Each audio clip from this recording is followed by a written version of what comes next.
الذين هم على صلاتهم دائمون والذين في أموالهم حق معلوم للسائل والمحروم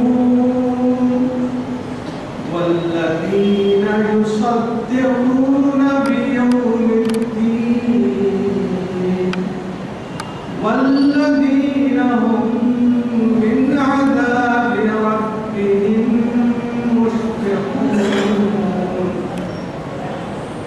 إن عذاب ربهم غير مأمون والذين هم لفروجهم حافظون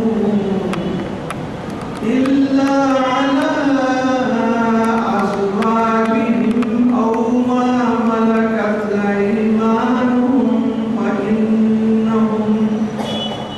فإنهم غير ملومين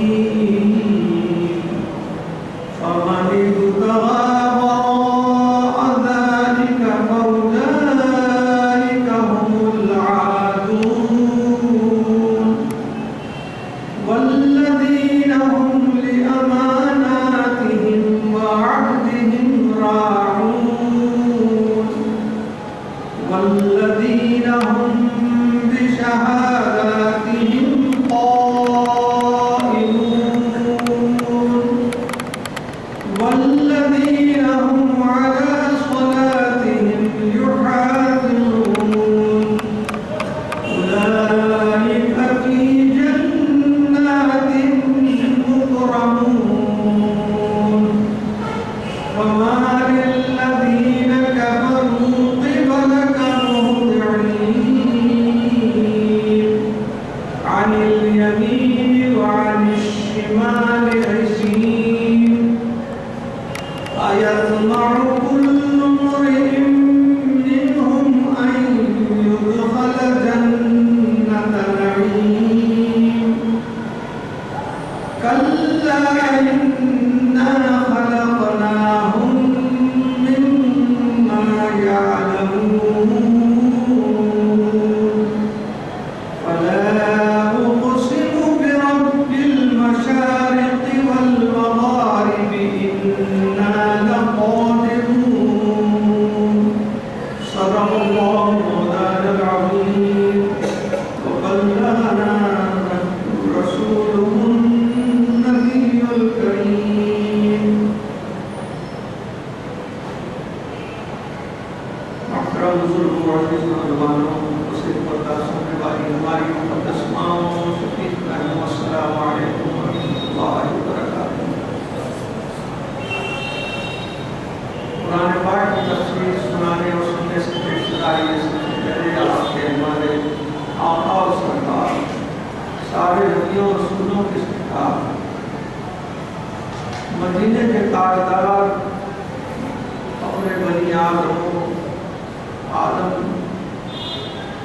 احمد مصطفیٰ محمد مصطفیٰ رسول اللہ صلی اللہ علیہ وسلم کے دربار مبارک میں اپنی دل کی گہرائی اور عقیدت کی گہرائی سے ایک بار کا آغاز بلند درود و سلام کا نذرانہ گزاریں اللہم صل علی سیدنا محمد وعلی آل سیدنا محمد وبارک وسلم۔ آج ہم نے ان آیات بینات کی تلاوت کا شرف حاصل کیا وہ سورہ معارج کی آیت نمبر 23 سے 40 تک 17 چھوٹی آیتوں کو ہم نے تلاوت کی ہے۔ یہ سورہ 29 میں پارے تبارک الذی میں ہے۔ اگر اس کے بعد وقت باقی رہا تو آگے کی تفصیل کر سکتے ہیں۔ گزشتہ نشست میں آپ سماعت فرما چکے ہیں کہ اللہ تعالیٰ نے پہلے ان لوگوں کا ذکر فرمایا جو اللہ کی وحدانیت پر بھی ایمان نہیں لاتے، نبی کو بھی تسلیم نہیں کرتے، اور سب سے بڑھ کر یہ کہ ان کو اپنی دولت، اپنے مال کے اوپر بڑا فخر اور ناز ہے، اور وہ طنز و تشمیع کرتے ہیں کہ جیسے ہم یہاں پر بڑے خوشحال ہیں، کل کے دن ہم اللہ کے پاس بھی خوشحال رہیں، لیکن قیامت میں ان کا یقین نہیں۔ تو اللہ تعالیٰ ان کے ساتھ کیا معاملہ کرے گا؟ گزشتہ سمجھ چکے ہیں، دوزخ کی آگ سے سابقہ ہوگا۔ اللہ تعالیٰ کے حضور ان کو کھڑا کر کے سنایا جائے گا کہ تم نے کیا کیا کیا تھا۔ اس کے بعد ان کے کھانے پینے کے لیے غذا، دوزخ میں جن کو عذاب دیا جا رہا ہے ان کے جسم سے نکلنے والا پیٹ ان کی غذا رہتی ہے جو دیا کرنے کی۔ بہرحال اللہ تعالیٰ نے ان سب سزاؤں کا ذکر فرمایا جو سب کا شوق ہے، لیکن اس کے ساتھ اللہ تعالیٰ فرمایا یہ سب لوگ کو برابر سزا پائیں، الا المصلین، سوائے نماز پڑھنے والے۔ جو نماز پڑھنے والے ہوں گے ان کی شان اور بھی ہوگی۔ الذین هم علی صلاتهم دائمون، یہ لوگ جو اپنی نماز کے اوپر مداومت کرتے ہیں، ہمیشگی کرتے ہیں، کوئی نماز کو قضا نہیں کرتے بلکہ اس کو پابندی کے ساتھ ادا کرتے ہیں۔ والذین فی اموالہم حق معلوم، اور یہ وہ لوگ ہیں جو اپنے مالوں میں جن کا حق ہے اس کو مقرر کر دیتے ہیں۔ للسائل والمحروم، سائل کے لیے بھی محروم کے لیے بھی، میں نے تفصیل بیان کی تھی اس سے پہلے۔ سائل اس کو کہتے ہیں جو اپنا ہاتھ دراز کر کے سوال کرتا ہے، مانگتا ہے، ایسے کو سائل کا ہے۔ لیکن محروم کے معنی یہ ہے کہ ضرورت مند شخص ہے، حاجت مند ہے، لیکن اپنی حاجت کو چھپاتا ہے، کسی کے سامنے اپنا ہاتھ دراز نہیں کرتا، وہ غیرت مند ہوتا ہے، اللہ تعالیٰ کو اس کا حال معلوم ہے۔ تو یہ جو نماز کی پابندی کرنے والے اور اپنے مالوں کی تقسیم میں ہر ایک کا حصہ مقرر کرنے والے ہیں، وہ سائل کا بھی حصہ ادا کرتے ہیں۔ اور ایسے محروم لوگ جو حاجت مند ہیں، ضرورت مند ہیں، مگر اپنی ضرورت کسی کے سامنے ظاہر نہیں کرتے، ان کو تلاش کر کے ان تک ان کا حق پہنچاتے ہیں۔ والذین یصدقون بیوم الدین، یصدقون تصدیق کرنا، یہ وہی لوگ ہیں جو یوم الدین یوم الدین کیونکہ یہاں پر بے حد ذرا آیا ہے لہذا بے یوم الدین کا ہے، اصل میں یوم الدین ہے، یعنی اللہ تعالیٰ جس کا مالک ہے، مالک یوم الدین، آپ کے سورہ فاتحہ میں بھی لفظ ہے، یہ دراصل روز جزا کی طرف اشارہ ہے جس کو ہم قیامت یا حشر کہتے ہیں۔ تو یہ لوگ کبھی قیامت سے انکار نہیں کیے، بلکہ یہ نمازی، پرہیزگار، روزےدار، اللہ سے ڈرنے والے، خوشی و خصوص سے رہنے والے، یہ لوگ روز جزا یا قیامت کا ہمیشہ اقرار کرتے ہیں، بلکہ اس کی تصدیق کرتے ہیں۔ یصدقون کے معنی تصدیق کرتے ہیں۔ والذین هم من عذاب ربهم مشفقون، اور اللہ تعالیٰ کے عذاب کو ہمیشہ پیش نظر رکھ کر اس سے ڈرتے ہیں، خائف ہوتے ہیں، خوف کھاتے ہیں۔ ان عذاب ربهم غیر معمول، کیونکہ بے شک عذاب ایسی چیز نہیں ہے کہ جس سے ڈرے نہیں، بلکہ ان لوگوں کا تو یہ عالم ہے کہ وہ نماز کی ادائی کرتے ہیں، پرہیزگار ہیں، وفاشیار ہیں، تقویٰ ہیں، یہ سب نیکیاں رکھنے کے باوجود بھی ان کے دل میں اللہ تعالیٰ کا خوف رہتا ہے کہ ہم سے کوئی چھوٹی موٹی غلطی نہ ہو جائے اور ہم اللہ تعالیٰ کی ناپسندیدگی کی ناراضگی کے سزا نہ ہو جائے۔ والذین هم لفروجهم حافظون، اور وہ اپنی شرمگاہوں کی حفاظت کرتے ہیں۔ حفاظت کرنے کا مطلب یہ ہے کہ کسی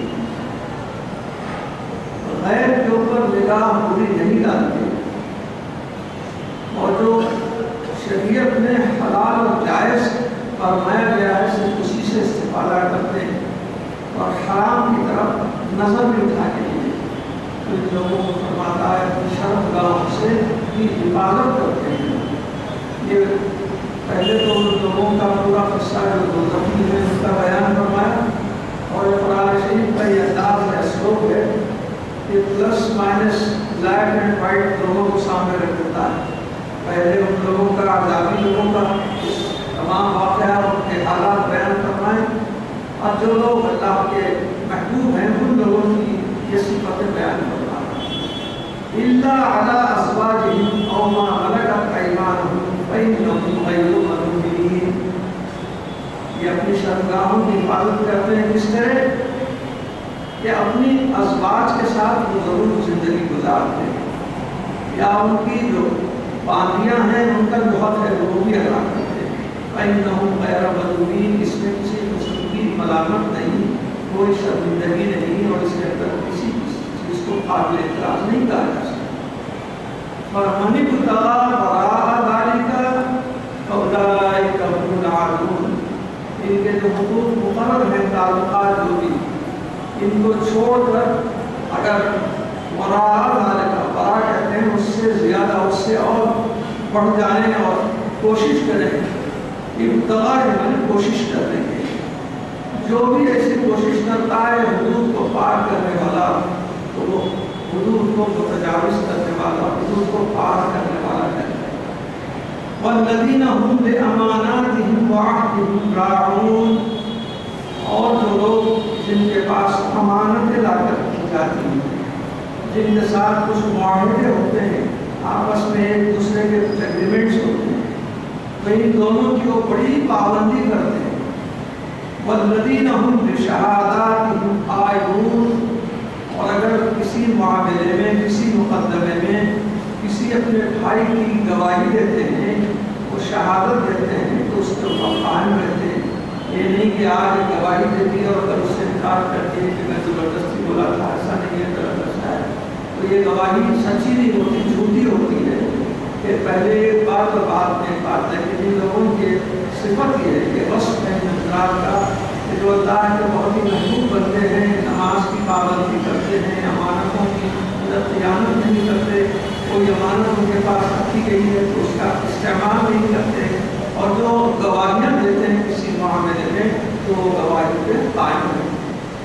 والذین هم علی صلاتهم یحافظون. اور وہ لوگ نمازوں پر اپنی حفاظت کرتے ہیں. یہ حفاظت کرنا کیا ہے؟ اس کے کئی مطالب بیان کیے مفسرین. ایک تو وقت کی حفاظت، کہ نماز وقت کے اوپر پڑھنا، یہ بھی حافظ ہوتا ہے. اور نماز کو خضوع کے ساتھ پڑھنا، جھپ جاری ہے، پھر جلدی پڑھ کے کیسا کیا کر رہے ہیں، کیسے دیر کے درمیان قوما نہیں ہو رہا ہے، دوسرے دور کے درمیان کے رکوع کے بعد اٹھ رہے نہیں. اس طریقے کی نماز ہے وہ حفاظت کی نماز نہیں ہوتی ہے، بلکہ بعض تو ایسے واجبات ہیں وہ چھوٹ جانے سے نماز ہی فاسد ہو جاتی ہے، نماز نہیں ہوتی. مثال کے طور پر رکوع کرنے کے بعد کھڑے رہتے ہیں، اس کو قوما کہتے ہیں. اگر قوما کے لیے اپنے پیٹھ کی تمام ہڈیوں کو سیدھی نہ کر کے ویسی ڈائی مار کے چلے جائیں تو ایک واجب ترک ہو گیا. دو سجدوں کے بیچ میں جو بیٹھتے ہیں اس کو جلسہ کہتے ہیں. اس میں بھی اگر اچھی طریقے سے نہ بیٹھیں بلکہ صرف سر اٹھا کے دوسرے سجدے میں چلے جائیں تو وہ بھی سجدوں کے درمیان جو جلسہ ہے وہ بھی چھوٹ گیا. یہ واجبات میں سے ہیں. اگر واجبات چھوٹ گئے تو اس کو اگر ذہن میں خیال آیا تو آخر میں سجدے سہو کر لینا چاہیے. اگر سجدے سہو نہیں کیا تو نماز ناقص ہو گئی. سمجھ رہا ہے کہ میں نماز پڑھ لیا مگر نماز اس کی فاسد ہو گئی، ناقص ہو گئی. تو حافظون کی تعریف یہ سب آتے ہیں، وقت کے اوپر پڑھیں اور اس کا جو قاعدہ ہے اس لحاظ سے پڑھیں، خضوع کے ساتھ پڑھیں، اور اس کے ساتھ ساتھ جتنی بھی رکعتیں ہیں ان رکعتوں کو پورے پڑھیں. یہ سب حافظون کی تعریف. اولئک فی جنات مکرمون. اور اللہ تعالیٰ ان کو رسلا دے گا. جنت کی جمع جنات، جنت کہتے ہیں باغ. ان کو جو باغیں عطا کیے جائیں گے تو اس کے اندر یہ بڑے مکرم رہیں گے، بڑے معصوم رہیں گے. جو بھی وہاں پر نور و غلمان رہیں گے، ان کی سروس میں، ان کی خدمت میں، وہ سب کے سب ان کے فرمانبرداری میں مصروف رہیں گے. فَمَالِ الَّذِينَ كَفَرُوا قِبْلَكَ مُهْطِعِينَ. اب تک تو ان کی صفتیں بیان فرمائی، اب پھر کافروں کی طرف اللہ تعالیٰ پھر توجہ دلاتا ہے. ان کافروں کو کیا ہو گیا ہے جو ایسے بھاگ رہے ہیں؟ کرتے یہ تھے کہ حضور صلی اللہ علیہ وسلم کبھی مسجد نبوی میں یا کسی اور مقام پر تشریف لاتے تو آپ کا مذاق اڑانے کے لیے ادھر سے ایک جتھا بھاگ کے آتا، ادھر سے ایک جتھا بھاگ کے آتا اور حضور کو گھور گھور کے دیکھتا. آپ کے لیے کوئی تو کہتا جادوگر ہیں، کوئی تو کہتا کاہن ہیں، کوئی تو کہتا ہے پیشگوئی کرنے والے ہیں. اس طریقے سے آپ کے اوپر جملے کستے تھے اور سرکار کا مذاق اڑاتے تھے. کوئی فرمانے ان لوگوں کو ہو کیا گیا ہے کہ بھاگتے چلے آ رہے ہیں، جیسا یہ اپنے بتوں کی پوجا کے لیے بھاگتے تھے ویسے یہاں پر احترام کے لیے نہیں آ رہے ہیں، بلکہ سرکار کی احانت کرنے کے لیے، آپ کو برا بھلا کہنے کے لیے بھاگ کر آ رہے ہیں. عن الیمین، یمین کہتے ہیں سیدھے ہاتھ، اور عن الشمال، شمال کہتے ہیں یہ شمال نہیں ہے، شمال عربی میں شمال کے معنی ہے بائیں طرف، لیفٹ ہینڈ کی طرف. یمین ہے رائٹ ہینڈ کی طرف، اور جو شمال جو ہے اس شین کو پیش ہے اور شمال نہیں ہے. تو یہ شمال اور یہ یمین، یہ ادھر سے بھی ایک جتھا آتا ہے، ادھر سے بھی ایک جتھا آتا ہے اور گھیراؤ کرتا ہے سرکار دو عالم صلی اللہ علیہ وسلم کا، اور طرح طرح کے آپ کو دلازار جملے سناتے ہیں، آپ پر تان خوشی کرتے ہیں. عظیم کے معنی گروپس کی شکل میں، ایسے ایسے گروہ کی شکل میں آتے ہیں. ایتبع کل امرئ منہم ان یدخل جنۃ النعیم، یہ سب کام کر کے کیا یہ لوگ سمجھ رہے ہیں، یہ لالچ اپنے دل میں پیدا کر کے یہ غلط فہمی میں ہے کہ یہ سب کے سب جنت میں داخل ہو جائیں گے. جنت نعیم کیا؟ جنت کہتے ہیں باغ کو، وہاں پر مختلف قسم کی جنتیں ہیں جن کو مختلف قسم کے نام دیے گئے ہیں، جیسے جنت الفردوس ہے، ایک جنت النعیم ہے، جنت المأوا ہے. ایسے مختلف قسم کے جنتوں کے اندر اللہ تعالیٰ کے باغ بنائے گئے. ایک جنت نعیم بھی ہے جس کے بارے میں سمجھ رہے ہو لوگ کہ ہم تو بڑے مزے میں ہیں، سرکار کو نعوذ باللہ مفلس غریب اور نہ جانے کیا کیا سمجھتے ہیں، اور خود اپنے کو امیر اور بہترین حال میں ہیں، خوشحال میں ہیں. لہٰذا ہم یہاں جیسے مزے میں ہیں وہاں بھی ایسے مزے میں رہیں گے، تصور کا ہوتا ہے. اور یہ لوگ سرکار کے بارے میں کچھ خیال کرتے ہیں، اپنے کو جنت نعیم کا تصور مستحق سمجھتے ہیں. کلا، ہرگز ہرگز نہیں، ایبسولوٹلی ناٹ. اللہ تعالیٰ فرما رہا ہے کہ یہ لوگوں کا خیال بالکل غلط ہے، ان کو جنت نعیم ہرگز نہیں دی جائے گی. انا خلقناہم مما یعلمون، دنیا میں ہر ایک کو ہم نے پیدا کیا ہے اور ایک ہی مادے سے پیدا کیا ہے. تم بھی اسی طرح پیدا ہوئے ہو جیسے یہ لوگ پیدا ہوئے ہو. تو یہ نیک لوگوں کے لیے ایسے عمل کی ضرورت ہے. کیا تم کو عمل سے بے نیاز کر دیا گیا ہے؟ کیا تم کو نیک عمل کرنے کی ضرورت نہیں ہے؟ صرف انہی کے لیے نیک عمل ہے جو کہ وہ مفلس ہیں، غریب ہیں، اور تم خوشحال ہو لہٰذا نیک عمل کی ضرورت نہیں؟ ایسا ہرگز نہیں. فلا اقسم برب المشارق والمغارب انا لقادرون. اللہ تعالیٰ بڑی سخت بات نہیں دے رہا ہے، اپنے کو ہی مشارق اور مغارب کا رب فرما رہا ہے. رب کے معنی پروردگار، پرورش کرنے والا. یہاں پر مشارق بھی ہے، مغارب بھی. سورہ رحمان میں آپ پڑھ چکے ہیں، سن چکے ہیں، رب المشرقین و رب المغربین. وہاں دو مشارق اور مغارب کے، کہیں تو رب المشرق والمغرب ہے اور یہاں تو رب المشارق والمغارب، یعنی کئی مشرقیں کئی مغربیں. مشرق اصل میں وہ جگہ ہے جہاں سے سورج طلوع ہوتا ہے، اور مغرب اس جگہ کو کہتے ہیں جہاں پر سورج غروب ہوتا ہے. تو عام طور پر تو سورج کے نکلنے کی ایک ہی جگہ ہے اور ڈوبنے کی بھی ایک ہی طرف ہے. تو اللہ تعالیٰ کو چاہیے تھا مشرق کہے مغرب کہے، لیکن یہ مشارق مغارب کئی مشرقیں کئی مغربیں کیوں کہہ رہے ہیں؟ تو آج جغرافیہ کا تعلیم، آج اسٹرانومی طالب علم اچھی طرح جانتا ہے. بلکہ آپ اپنے گھر میں دھوپ کا سایہ دیکھتے ہیں تو ایک موسم میں ایک طرف ہے، تھوڑی دور کے بعد ہٹ جاتا ہے، تھوڑی دور کے بعد ہٹ جاتا ہے. اس کے معنی یہ ہیں کہ اگر مائنیوٹلی دیکھیں، باریکی سے دیکھیں، تو ایک روز سورج جہاں سے نکلتا اس کے بعد 2-4 اس کے بعد پھر ہٹ کے نکلتا ہے. تو یہ ایک مشرق نہیں، جتنی مرتبہ جتنی جگہوں سے نکلتا ہے سب مشرقیں بن گئی. ویسے جب مغرب طلوع ہوتا ہے وہاں پر بھی کوئی ایک جگہ ہی ایک ہی پوائنٹ پہ طلوع نہیں ہوتا، بلکہ اس کو بھی اگر دیکھیں دوربین سے دیکھیں تو ایسے مختلف مقامات ہیں جہاں پر غروب ہوتا ہے. تو کئی مشرقیں بھی ہو گئی، کئی مغربیں بھی ہوں گی، لیکن اس کا پروردگار کون ہے؟ رب المشارق والمغارب. اللہ تعالیٰ کا ہی قدرت سے نکل رہے ہیں. تو اللہ تعالیٰ فرماتا ہے اس رب المشارق اور مغارب قسم کھا کر اللہ تعالیٰ فرما رہا ہے اِنَّا لَقَادِرُونَ عَلَىٰ أَن نُبَدِّلَ خَيْرًا مِّنْهُمْ وَمَا نَحْنُ بِمَسْبُوقِينَ. اللہ تعالیٰ فرما رہا ہے کہ ہم اس کے اوپر قدرت رکھتے ہیں، ہمیں یہ قدرت حاصل ہے کہ تم لوگوں کو جو خوشحالی پہ بڑے غرور اور گھمنڈ کر رہے ہیں ان سب کو ہم برباد و تباہ کر دیں اور ان کی جگہ کوئی ایسی قوم لے کے آئیں جو اللہ تعالیٰ کی عبادت کرے، اللہ تعالیٰ سے رجوع ہو، بندگی میں پورے ہو جائیں. ایسے لوگوں کو ہم لے کے آئیں گے. وَمَا نَحْنُ بِمَسْبُوقِينَ. اور ہم کو اس کے قابل نہیں، ایسا مت سمجھو ہماری قدرت تو ایسی ہے ایک منٹ میں پوری بستی کی بستی کو بھی ہم تباہ کر دیتے ہیں، اور جب ہمارے محبوبین رہتے ہیں تو ان کو بچانے کے لیے تم اہتمام کرتے ہیں. فَذَرْهُمْ يَخُوضُوا وَيَلْعَبُوا حَتَّىٰ يُلَاقُوا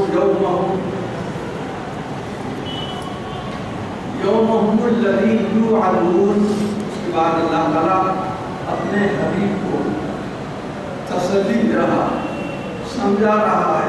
حضور صلی اللہ علیہ وسلم بعض وقت اپنی امت کو بڑی ترغیب دیتے تھے، بہت کچھ ان کو سکھاتے، ان کو بتاتے کہ کون سی چیز غلط ہے، کون سی چیز کس کا نتیجہ کیا ہوگا.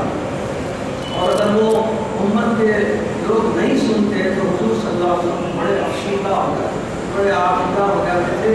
کیا پھر ان کو کیا کیا جائے سمجھ نہیں پا رہے، رنج لیتے تھے، دل میں بہت کوفت لیتے تھے. اللہ تعالیٰ فرما رہا ہے فَذَرْهُمْ. ان کو چھوڑیے، يَخُوضُوا وَيَلْعَبُوا.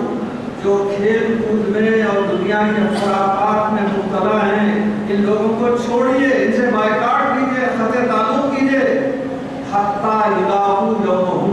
یہاں تک کہ وہ لوگ اس دن سے ملاقات کریں، یعنی اس دن تک پہنچ جائیں یوعدون، جس کا کہ ان کو وعدہ کیا گیا ہے.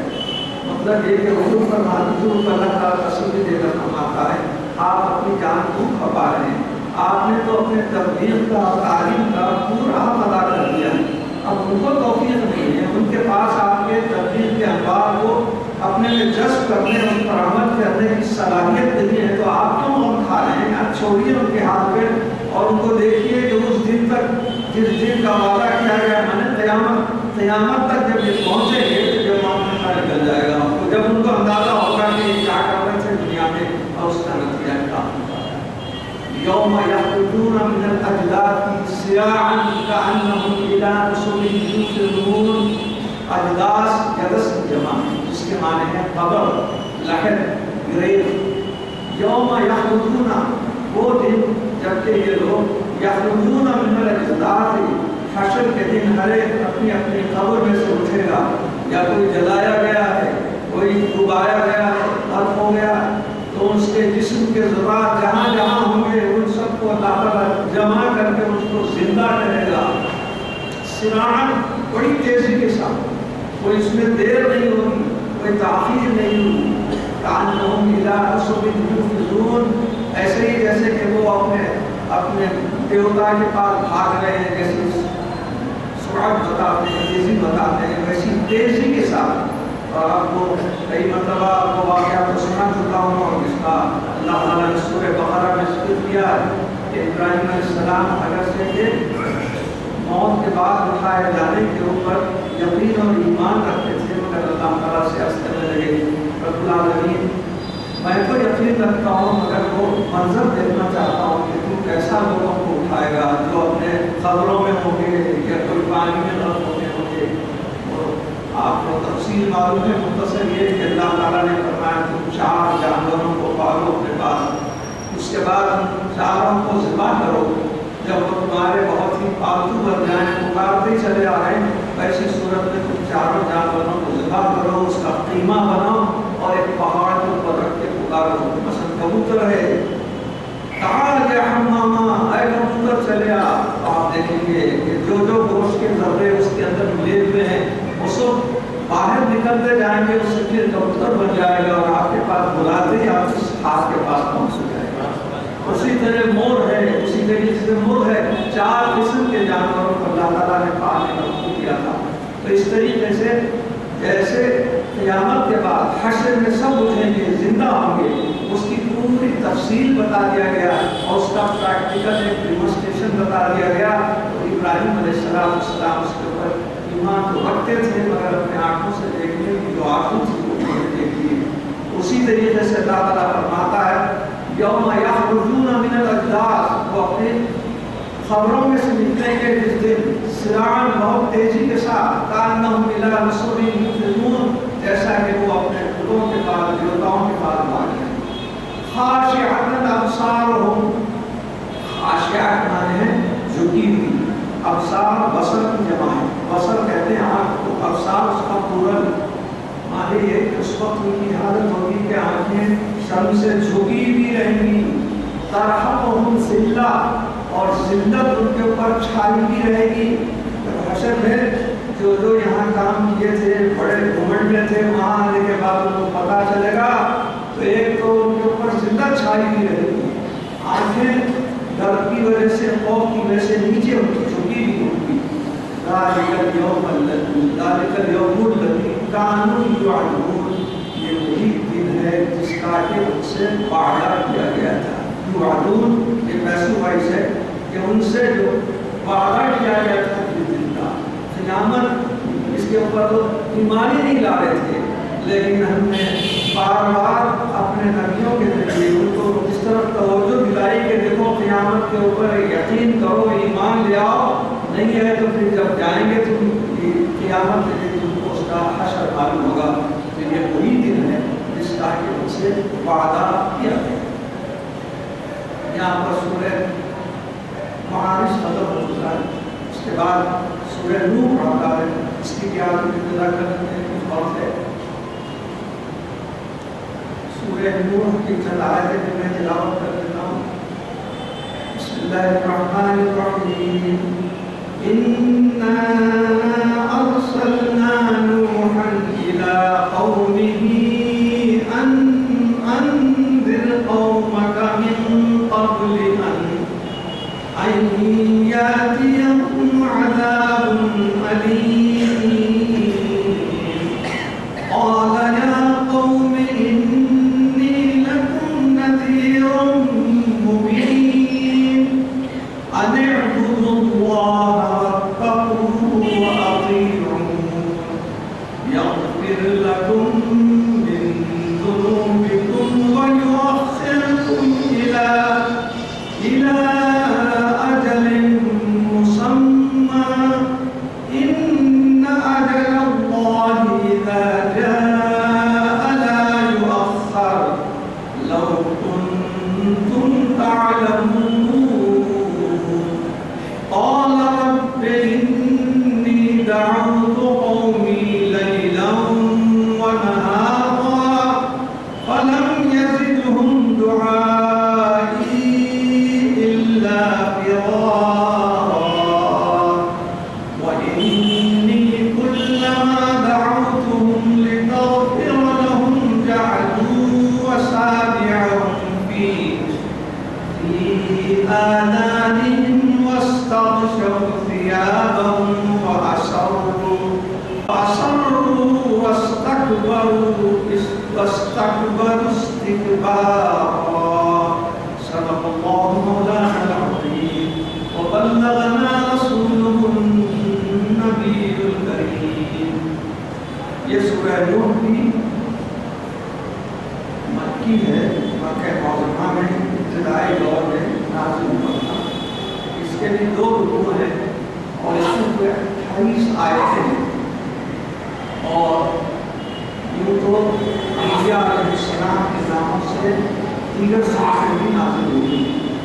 آپ کو یاد ہوگا ایک تو ادریس علیہ السلام کے نام سے ایک سورہ موجود ہے، ایک یونس علیہ السلام کے نام سے موجود ہے، ایک ہود علیہ السلام کے نام سے موجود ہے، ایک حضور صلی اللہ علیہ وسلم کے اس میں گرامی محمد کے نام سے موجود ہے، اور یہ ہے سورہ نوح علیہ السلام کے نام سے۔ تو یہاں نوح علیہ السلام کا نام ہی سورہ کا اس لیے رکھا گیا کہ نوح علیہ السلام کی زندگی میں، ان کی تبلیغ میں کیا کیا واقعات پیش آئے، اور انہوں نے اپنی زندگی میں اللہ کا کام کیسے انجام دیا، اور ان کی جو امت تھی ان کے ساتھ کیا ریسپانس تھی، کیا سلوک کیا، اس کی تفصیل سے موجود ہے۔ اس میں پہلے تو اللہ تعالیٰ فرماتا ہے اِنَّا أَرْسَلْنَا نُوحًا إِلَىٰ قَوْمِهِ، بے شک ہم نے بھیجا نوح علیہ السلام کو اپنی قوم کی، ان کی قوم کی طرف، اس لیے ان انذر قومک، تاکہ وہ اپنی قوم کو ڈرائیں۔ انذر کہتے ہیں نظر ینذر، ڈرانا، تاکہ اپنی قوم کو ڈرائیں، من قبل ان یاتیہم عذاب الیم، قبل اس کے دردناک عذاب نہ آئے۔ عام طور پر آپ قرآن پاک میں انبیاء علیہ السلام کے واقعات سماعت فرمائیے۔ قدرت کا قانون ہے، اللہ تعالیٰ کے دستور ہے کہ جب کسی بھی قوم کے اوپر عذاب نازل کرنا ہے، اس سے بیشتر ان کی بدعملی، ان کی نافرمانی، ان کی سرکشی کے خلاف قانون کی جاتی ہے۔ اللہ تعالیٰ ان کو بار بار تنبیہ کرتا ہے کہ تمہارے یہ جو عمل ہے، اس کا نتیجہ اگر تم اپنی اصلاح نہیں کرے تو اللہ تعالیٰ کا غصہ، غضب اور عقاب ہوتا ہے۔ لیکن یہ عذاب جب بھی فرماتا ہے اللہ تعالیٰ تو فوری اس وقت عذاب نازل نہیں کرتا، بلکہ مہلت دیتا ہے تاکہ اس مہلت میں امت اپنی اصلاح کر لے، راہ راست پر آ جائے۔ جو راہ راست پر نہیں آتے ان کے لیے عذاب آنے کا ایک وقت مقررہ ہوگا۔ اللہ تعالیٰ کا اجل کہتے ہیں اس قرآن، جیسے اس آیت میں اجل کے معنی ہے ایک وقت مقررہ۔ عام طور پر موت کے لیے بھی اجل کا لفظ استعمال ہوتا ہے، وہ موت بھی ایک مقررہ ہے۔ اللہ تعالیٰ نے ہر ایک کی موت کا ایک دن، ایک وقت، ایک گھڑی مقرر کر دی ہے۔ تو یہ امت کو اصلاح کے لیے جو تنبیہ دی جاتی ہے، جو کسی قسم کی وارننگ دی جاتی ہے، وہ دراصل دینے کے بعد مہلت بھی دی جاتی ہے۔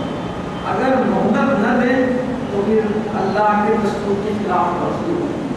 لہٰذا اللہ تعالیٰ اس کا ذکر فرما رہا ہے کہ حضرت نوح علیہ السلام کو بھی ہم نے کچھ اپنی قوم، اپنی امت کی اصلاح کے لیے، تبلیغ کے لیے، اشاعت کے لیے دنیا میں بھیجا تھا۔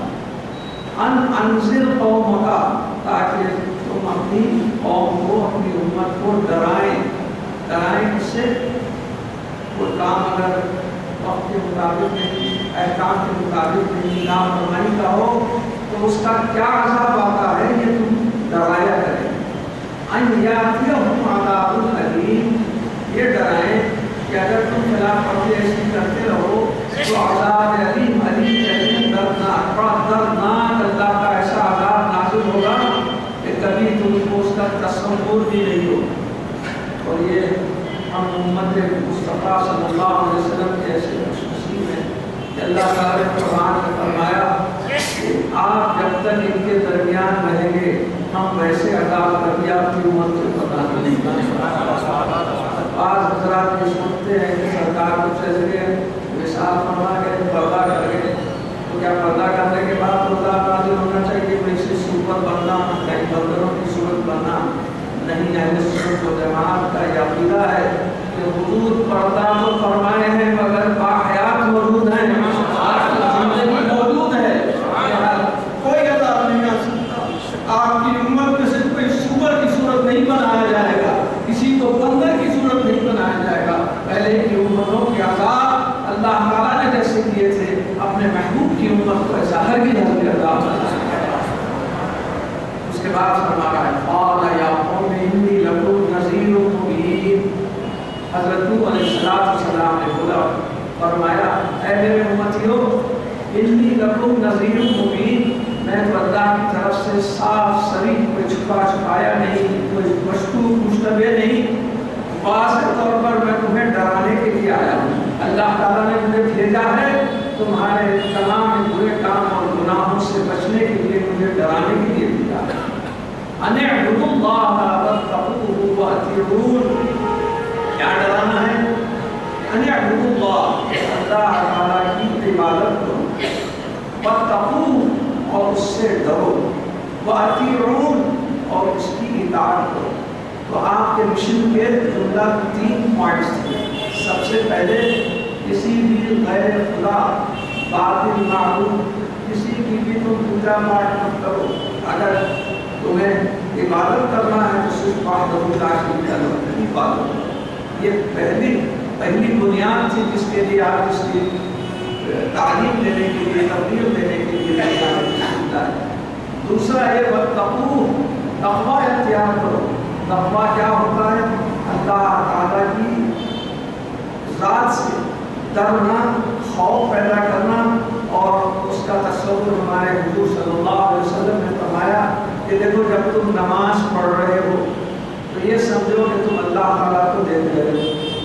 صحابہ کرام نے عرض کیا یا رسول اللہ صلی اللہ علیہ وسلم، بتا ہمیں اتنی سطر، اتنی طاقت، اتنی توانائی ہماری روحانی کیسے ہو سکتی ہے کہ اللہ کا دیدار کریں، جبکہ موسیٰ علیہ السلام جیسے کلیم اللہ دیدار کرنے کی کوشش کیے تو فخر موسیٰ صاعقہ، بے ہوش ہو کے نیچے گر گئے اور وہ ایک دور ہے کہ دل کا پاکستان ہو گیا، بھلا ہم اللہ کو کیسے دیکھ سکتے؟ تو حضور صلی اللہ علیہ وسلم ہمارے اس کو حدیث احسان کہتے ہیں۔ اگر تم اپنے میں دیکھنے کی طاقت نہیں رکھتے، یہ سمجھتے ہو، تو یہ سمجھو، یہ تصور کرو کہ اللہ تعالیٰ تمہیں دیکھ رہا ہے۔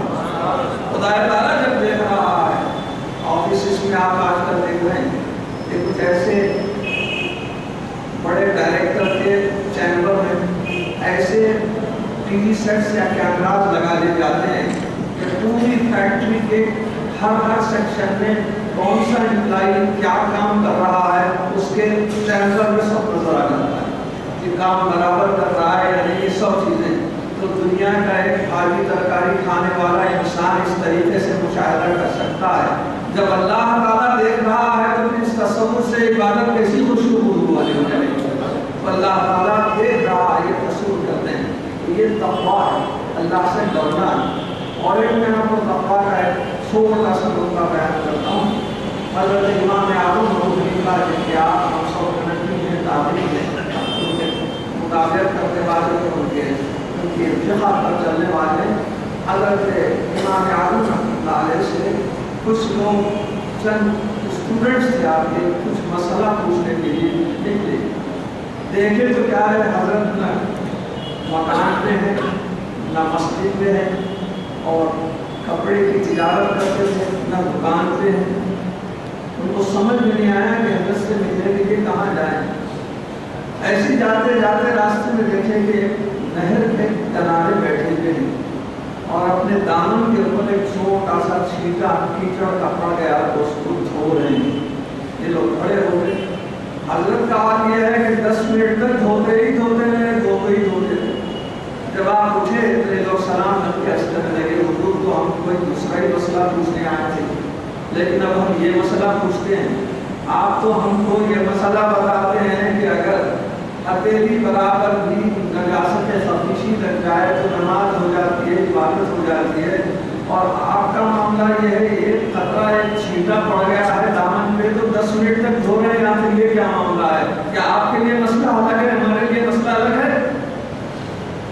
امام اور امام بھی امام اعظم کیا کہیں، ایک چھوٹے سے جملے میں آپ اس کا جواب دیجیے۔ بابا میں نے تم کو جو بتایا وہ دراصل ہے اللہ تعالیٰ کے احکام کی تعمیل میں وہ ہے فتویٰ، اور میں جس پر عمل کر رہا ہوں وہ ہے تقویٰ۔ فتویٰ اور تقویٰ میں فرق ہوتا ہے کہ تقویٰ میں جتنی باریکی، جتنی نزاکت پیدا کی جائے اتنا ہی اللہ کا ڈر پیدا ہوتا ہے، تقویٰ پیدا ہوتا ہے۔ گھی کا جتنا ہی اصلی ہوگا کھچڑی میں اتنا ہی اچ پائے گا، جیسے عام طور پر کہا جاتا ہے۔ اور فتویٰ اس کے لیے ہے جس میں اجتماعیت، جیسے امام صاحب کے لیے حکم ہے شریعت میں کہ جب امامت کرتے ہو تم قرآن کی تلاوت کرو، کوئی لمبے لمبے سورے پڑھو، یہ تراویح کی بات غلط ہے۔ عام نمازوں میں امام کو حکم ہے کہ بڑے بڑے لمبے قرات مت کرو، سورے مت پڑھو، کیونکہ پیچھے کچھ کمزور لوگ بھی ہوں گے، کچھ مسن معمر، کوئی ایجڈ لوگ بھی ہوں گے، کوئی بیمار لوگ بھی ہوں گے، یہ اتنا کہاں سے وہ برداشت کریں گے؟ لہذا اجتماعیت پر سب کا لحاظ کرتے ہوئے تم کم سے کم قرات کرو۔ لیکن جب تم اکیلے اللہ تعالیٰ کے سامنے کھڑے ہو تو پھر رات رات بھر کھڑے ہو اللہ تعالیٰ سے تقوی کا مظاہرہ کرتے تھے۔ حضور غوث اعظم رضی اللہ تعالیٰ عنہ ایک رات میں 2 رکعت میں پورا قرآن پڑھا۔ امام اعظم رحمۃ اللہ علیہ آپ کا یادن کے رمضان جب بھی آتا دن میں قرآن پڑھ کر تلاوت کرتے ختم کرتے، رات میں ایک تلاوت ختم کرتے قرآن کی، اور تراویح کے اندر ایک قرآن ختم کرتے، 61 قرآن ختم کیا کرتے تھے امام اعظم۔ یہ تقویٰ ہو گیا، وہ تقویٰ ہو گیا۔ یہاں پر حضرت علیہ السلام کے مشن کا پہلا آئٹم ہے کہ پوجنا کسی غیر کو نہیں، عبادت کرو تو صرف اللہ تعالیٰ وحدہ لا شریک لہ۔ دوسرے تقویٰ اختیار کرو، اللہ سے ڈرو تو تمہارے زندگی میں ایک عجیب قسم کا لطف آئے گا۔ رب العالمین کا تقویٰ تمہارے لیے نیکی کے راستے کی طرف راغب کر دے گا۔ اور تیسری چیز ہے وَأَطِیعُونِ، اطاعت کرو، جو نیک کاموں کے لیے احکام دیے گئے ہیں ان تمام چیزوں کی فرما برداری کرو۔ یہ 3 آئٹم ہیں آپ کی تبدیل کے، اس کو آپ اپنے آپ کی عمر 950 برس کی تھی حضرت نوح علیہ السلام کی، کہ آدم علیہ السلام سے 10ویں پشت میں آپ صاحبزادے ہوتے ہیں۔ اللہ نے آپ کو نبی بنایا اور آپ بڑے نبیوں میں بھی علی کی شان کے نبی۔ آپ نے تو پہلے ان کے تمام واقعات سنے کس طریقے سے کہ آپ کو ستایا گیا، پھر اس کے بعد آپ غصے میں آ گئے جب دیکھے کہ 950 برس تک تبلیغ کرنے کے باوجود بھی امت کے چند افراد ہیں کہ ایمان لائے اور سب کے سب بالکل ناشکرے ہیں، بالکل ناشکرے ہیں، تو غصہ آ گیا آپ کو اور آپ نے کوئی بد دعا کی اللہ تعالیٰ کے پاس، رب العالمین یہ سب کے سب کافر ہیں، میں اتنی محنت کیا ہوں مگر میں چیز نہیں ہو رہی ہے، یہ بالکل اس کا انکار کر رہے ہیں، تو ان کو ایسے برباد کر کے زمین کے اوپر ایک مکان بھی ان کا باقی نہ رہے، اس طریقے سے ان لوگوں کو تباہ و برباد کر دے۔ نبی کی دعا ہو کے بدعا اللہ کے پاس بہت اثر رکھتی ہے اور قبول ہو جاتی ہے۔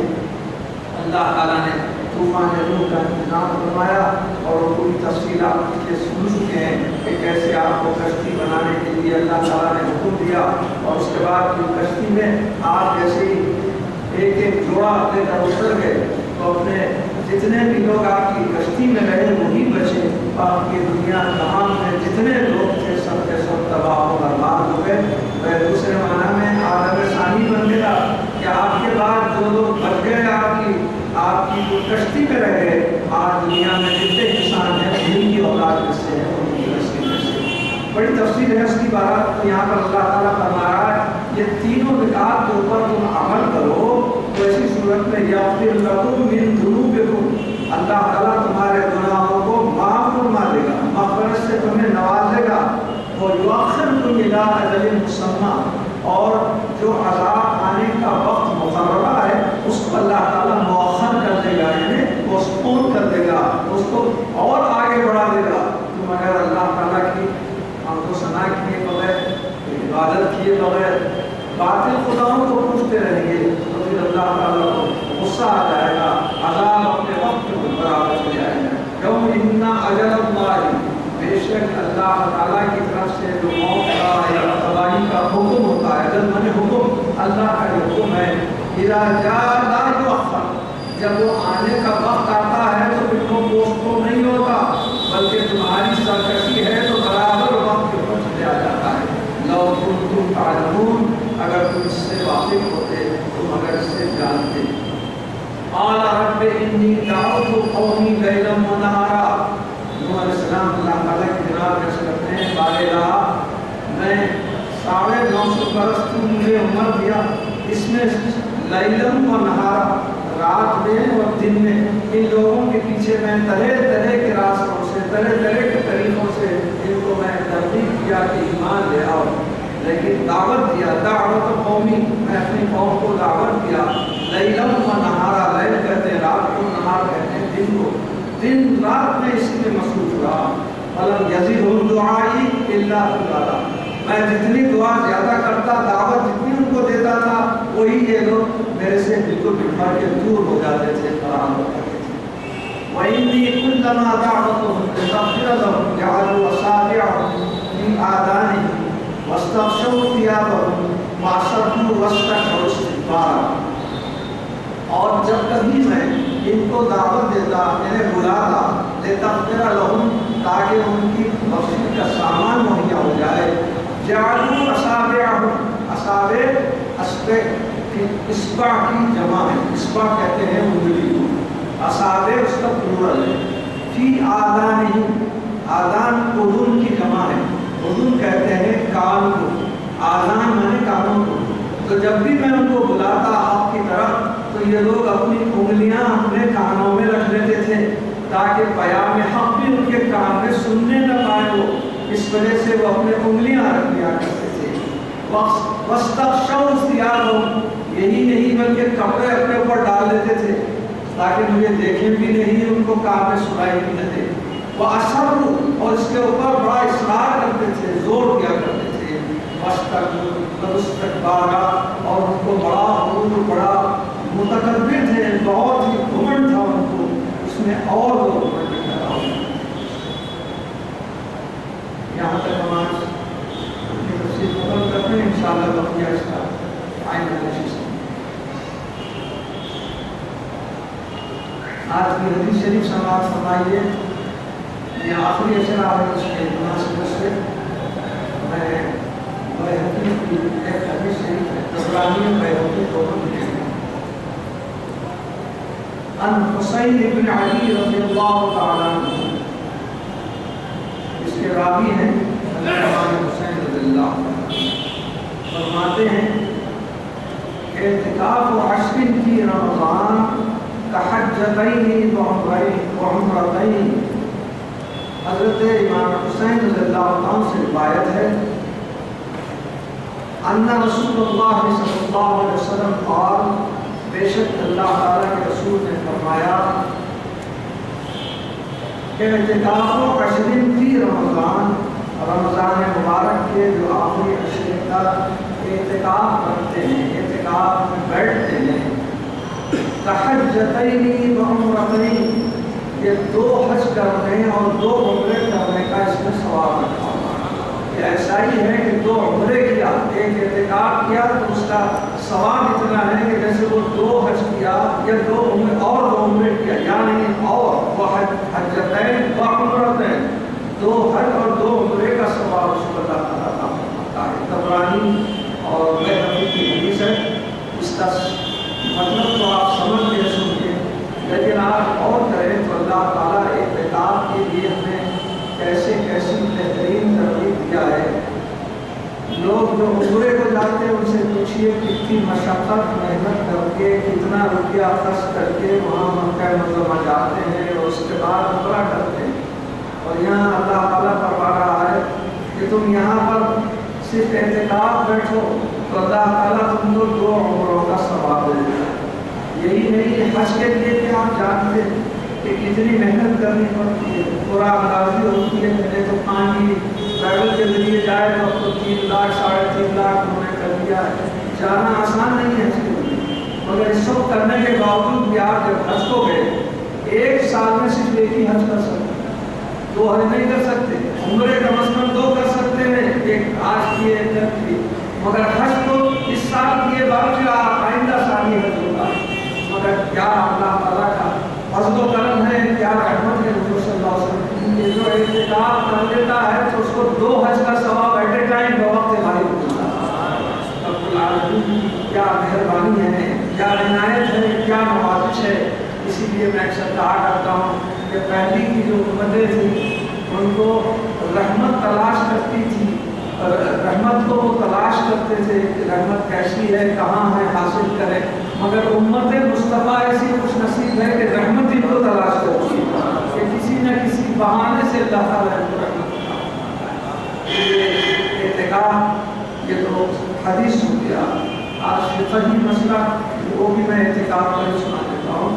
اعتکاف کی جملہ 3 قسمیں، ایک واجب، ایک سنت کفایہ اور ایک مستحب. واجب اس اعتکاف کو کہتے ہیں کہ کوئی شخص اپنا کوئی کام پورا ہونا ہے، کوئی مراد بنانا ہے تو نیت کر کے اللہ تعالیٰ سے عرض کرے رب العالمین میں نظر مانتا ہوں، منت مانتا ہوں کہ میرا یہ کام پورا ہو گیا تو میں 3 دن کا 2 دن کا یا 4 دن کا اعتکاف کروں گا. جیسے ہی وہ کام پورا ہو گیا، حاجت پڑا گئی، مسجد میں آ کر وہ 3 روز کی جتنے بھی دنوں کی اعتکاف کی نیت کی اللہ اتنا اعتکاف کر لے ہو تو یہ واجب اعتکاف کہتے ہیں. اللہ تعالیٰ سے جو منت مانتے ہیں اور یہ 2 دن کا بھی ہو سکتا ہے، 1 دن کا بھی، 3 دن کا، 4 دن کا، لیکن روزہ رہنا اس کے اندر ضروری ہے اور مسجد میں ہی وہ اعتکاف. دوسرا وہ ہے سنت موقدہ. اعتکاف سنت موقدہ علی کفایہ، وہ ہے اس رمضان المبارک کے آخری عشرے کا اعتکاف. 20 تاریخ رمضان کی مغرب ہونے سے بیشتر مسجد میں داخل ہو جائیں اور چاند عید الفطر کا جب نظر آتا ہے اس وقت مسجد سے باہر نکلیں اور اس دوران مسجد میں ہی گزاریں، مسجد میں ہی کھائیں، مسجد میں ہی پئیں اور مسجد میں ہی عبادت کریں. تمام چیزیں مسجد کے اندر یہ تو اس کو اعتکاف سنت موقدہ کہتے ہیں. حضور صلی اللہ علیہ وسلم نے پابندی کے ساتھ آخر عمر تک، آخری دنوں تک یہ اعتکاف پابندی سے فرمائی.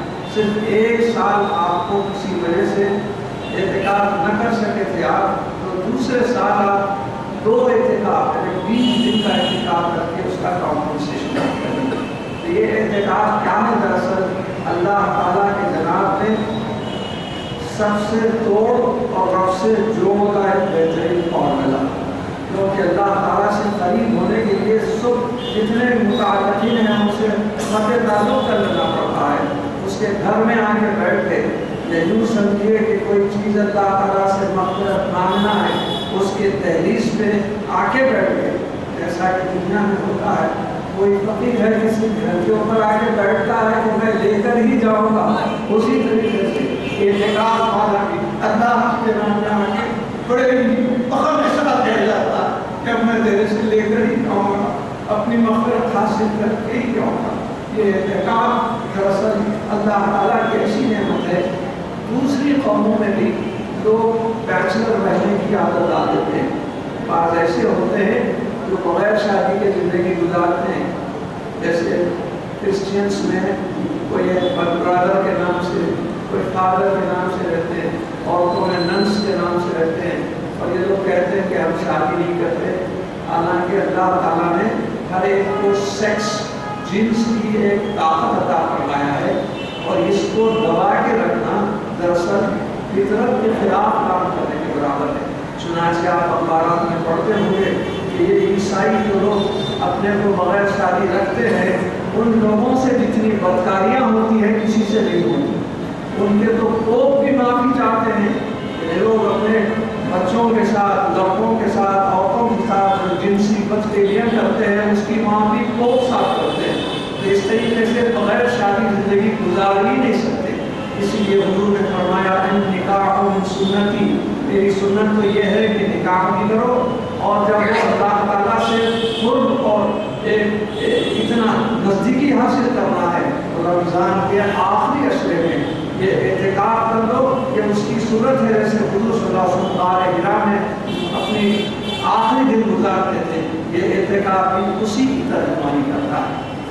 اعتکاف کے اندر ایک ایسی چیز کی حضور نے ارشاد فرمائی، سننے کے بعد اعتکاف والے بڑے خوش ہو جائیں.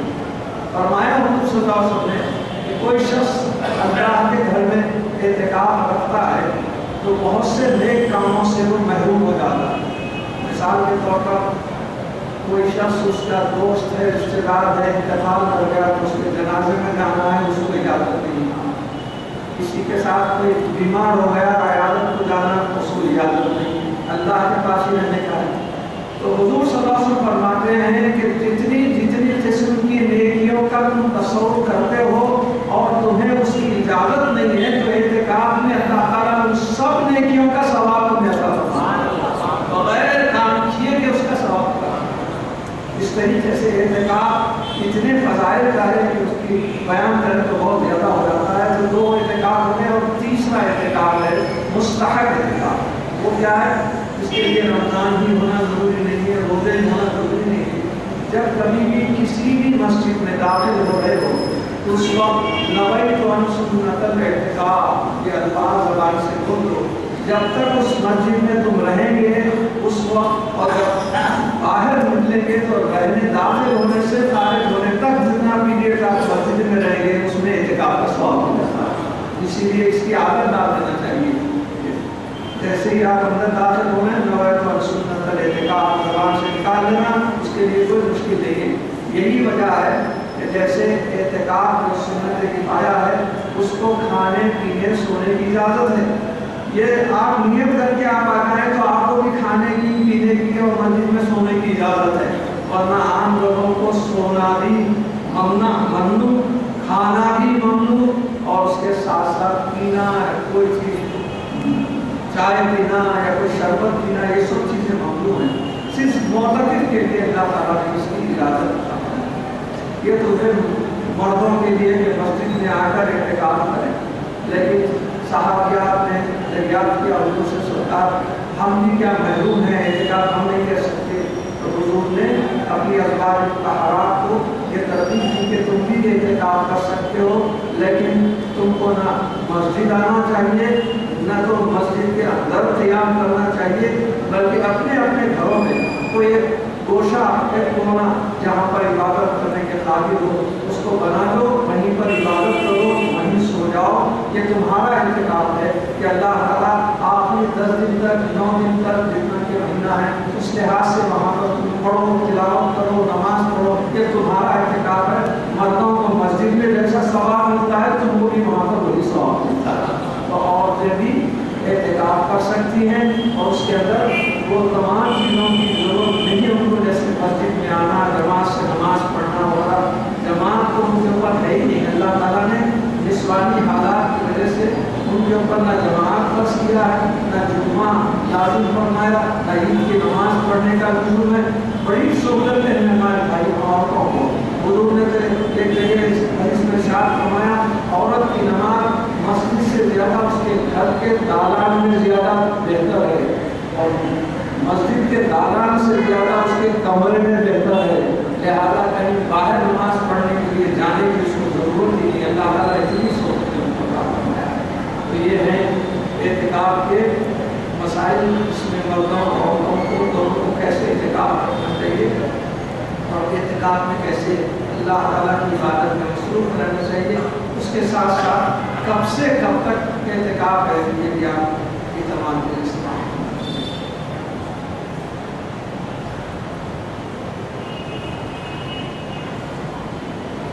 تراویح کی نماز کے بعد وتر ادا کرنا چاہیے یا تہجد کے بعد ادا کرنا چاہیے؟ دیکھیے عام طور پر جب عام دن ہیں تو حضور صلی اللہ علیہ وسلم کا یہ معمول تھا کہ آپ عشاء میں وتر نہیں پڑھتے تھے، بلکہ تہجد کے پڑھنے کے بعد وتر ادا کرنا۔ لیکن حضور صلی اللہ علیہ وسلم کا تو یہ معاملہ ہے کہ آپ دیر سے بھی سوتے ہیں، آنکھوں سے برائے نام، دل سے تو ہمیشہ جاگتے ہیں، آنکھوں سے برائے نام سوتے ہیں، تو ان کے لیے تہجد کے وقت اٹھنا کوئی بڑی بات نہیں۔ لیکن ہم لوگ ایسے تمام گندگیوں میں آلودہ ہے کہ ہمیں اس وقت پر اٹھنا یہ کوئی ضروری نہیں ہے۔ فرض کیجئے کہ آپ تہجد پڑھنے کی نیت سے وتر نہیں پڑھے اور سو گئے، تو تہجد کے وقت آپ کو کون اٹھائے گا؟ یا تو آپ کوئی الارم رکھ سکتے ہیں، اور الارم کام نہیں کیا تو پھر آپ کی تہجد کی گئی بھی ہوگی۔ یہ عام دنوں کی بات ہے۔ تو اسی لیے علماء فرماتے ہیں کہ آپ وتر بھی پڑھ لو اور اس کے بعد 2 رکعت نفل ہو، جس کا نام ہے تشفیع الوتر، وتر کو دلانے والے تشفیع الوتر۔ تو یہ 2 رکعت پڑھ لینے کے بعد آپ اگر سو جائیں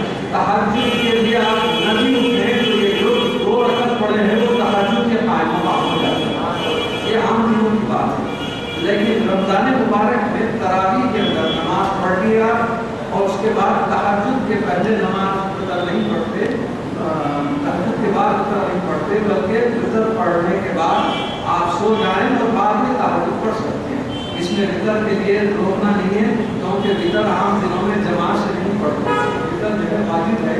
تراویح میں البتہ جیسے سنت نماز تراویح کے جب باجماعت پڑھتے ہیں، واجب یعنی وطر کو بھی باجماعت پڑھنے کا حکم ہے۔ تو آپ باجماعت تہجد کے وقت کیسے پڑھ سکیں گے؟ اس لیے پہلے آپ کو پڑھ لینے کا حکم ہے، تہجد کے وقت تہجد پڑھیں۔ اگر امام صاحب تراویح میں 3 رکعت ادا کریں تو شمار ہوگی یا نہیں؟ اس کے اندر ایک آدھ رکعت زیادہ ہو جائے تو اللہ معاف کرنے والا ہے، لیکن تراویح ہر 2 رکعت پہ سلام دینے کا حکم دیا گیا ہے۔ لہٰذا اگر 3 رکعت ہو جائیں تو 1 رکعت جو زیادہ ہو مستقبل ہے۔ شب قدر میں کس دعا کی کثرت کرنی چاہیے؟ حضور صلی اللہ علیہ وسلم سے یہی سوال کی کہ عائشہ رضی اللہ تعالیٰ عنہ نے فرمایا، تو وضو میں آپ کو تاکید فرمائیں کہ چھوٹی سی دعا ہے، اللہم انک عفو تحب العفو فاعف عنی یا کریم۔ اے اللہ تو معاف کرنے والا ہے، تیری معافی کے کیا کہتے ہیں، لہٰذا میرے تمام گناہوں کو معاف کر کے مجھے مغفرت عطا فرما دے۔ بالکل چھوٹی دعا ہے، اور حضور نے خاص طور پر بی بی عائشہ رضی اللہ تعالیٰ عنہا کو اس کی تعلیم دی۔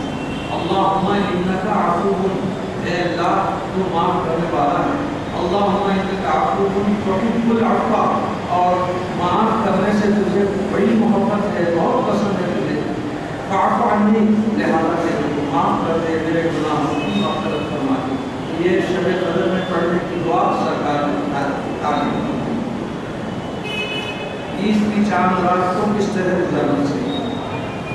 اللہ تعالیٰ نے سب دن بنائے ہیں، سب راتیں بھی بنائی ہیں، لیکن بعض راتوں کو بعض راتوں پر، بعض دنوں کو بعض دنوں پر فضیلت عطا فرمائی۔ جو اس کی فضیلت کے قائل ہو کر اس رات کی قدر کرتے ہیں تو اس میں عید کی رات میں، کل عید ہے، بعد جو رات آتی ہے وہ بھی بڑی فضیلت والی ہے۔ اس رات میں اللہ تعالیٰ سے مانگنا چاہیے، رب العالمین کی بڑی مہربانی اس رات ہوتی ہے، مختلف دعائیں کر دیتی ہے، اللہ تعالیٰ سے ہدایت دی گئی ہے، لہٰذا اس رات کو بھی اپنی دعائیں کرنا چاہیے۔ ہمارا جو رسالہ ہے اس میں راتوں میں پورے محرم سے لے کر ذوالحج تک ہر دن کی رات میں، ہر نورانی رات میں، ہر دن میں کون سے دن فضیلت کے ہیں اور انہیں کیا کرنا چاہیے، ہماری کتاب ہے جن کے پاس موجود ہے، اس میں تمام اس کو تقسیم بطور ایڈوائس دی گئی رقم، ایڈوائس ہے ایڈوانس، بطور ایڈوانس دی گئی رقم جیسے کرائے پر دی گئی منزل وغیرہ پر زکوٰۃ دینا ہوگا یا نہیں، روزہ رکھائی کرانا ضروری ہے یا نہیں؟ دیکھیے ایڈوانس کا مطلب آپ جیسے پگڑی کو دیتے ہیں اس کے بارے میں پوچھ رہے ہوں گے، تو وہ رقم کس شرط پر دی جاتی ہے؟ اگر وہ رقم اس کو اس شرط پر دی جاتی ہے کہ جب بھی آپ خالی کریں گے تو وہ آپ کو ایڈوانس واپس کیا جائے، تو اس کے مالک آپ ہی قرار دیتے ہیں، آپ کو زکوٰۃ دینا پڑے گا۔ جو مکاندار لے کے رکھ دیا ہے ایڈوانس، اس کے اوپر زکوٰۃ دیں، اور آپ اگر وہ ایڈوانس یہ بول کر دے دیے پگڑی کے طور پر بعض لوگ بولتے ہیں کہ واپس کرنے کے لائق نہیں ہے، اور ایسی صورت میں آپ کو زکوٰۃ دینے کی ضرورت ہے۔ اگر وہ واپس ہونے کے معاہدہ ہے اس وقت آپ کو زکوٰۃ دینا چاہیے۔ روزہ رکھائی کرانا ضروری ہے یا نہیں؟ روزہ رکھنا ضروری ہے، روزہ رکھائی ضروری نہیں ہے۔ بچے جو چھوٹے موٹے ہوتے ہیں ان کو ترغیب دینے کے لیے، شریعت کے پابند ہونے کے لیے، اول آخر افطار ہوتا ہی ہے تو بچے کو کچھ خوشی کے لیے کچھ کپڑے بنا دیتے ہیں، گھر میں سب اس کے دوست احباب کو جمع کرتے ہیں، اس سے ترغیب ہوتی ہے۔ اگر چاہیں تو آپ کر سکتے ہیں، لیکن لازمی نہیں ہے روزہ رکھنا، روزہ رکھائی رکھنے کے بعد ہی روزہ رکھنا ایسا نہیں۔ دجال کہاں ہے؟ تشریف میں اکثر لوگ کہتے ہیں کہ دجال کی سے بچا، دجال کون ہے؟ تشریف میں اس کی پوری تشریح ہمارے تفسیر میں آ چکی ہے۔ اس کا مختصر یہ ذکر ہے کہ جب آخری زمانہ آئے گا، جب قیامت بہت قریب ہوگی، تو قیامت کی بہت سی چھوٹی